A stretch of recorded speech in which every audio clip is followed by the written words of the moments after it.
Ang mga Pilipinong may travel goals abroad required magbayad ng travel tax bago ang biyahe. 1,620 pesos sa economy, 2,700 pesos sa first class. Mabigat para sa mga biyahero lalo na kung budgeted ang biyahe.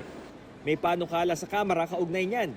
Isinusulong ni House Majority Leader Sandro Marcos na alisin na ang travel tax.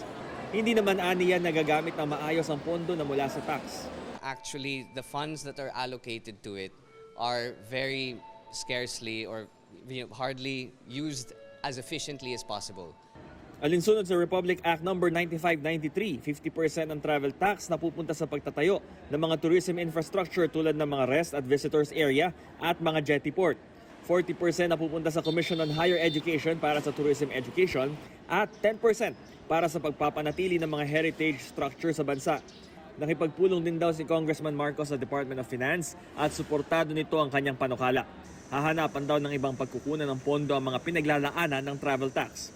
Ang Department of Tourism ipapaubaya sa Kongreso ang kahihinatnan ng travel tax. Should they deem it necessary to remove the travel tax, we will continue to advocate that government must fund tourism infrastructure.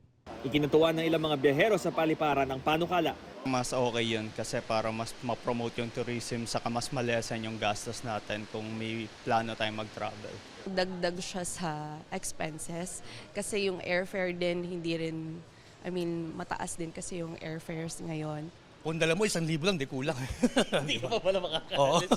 Kailangan talaga, alis na sa 2,000.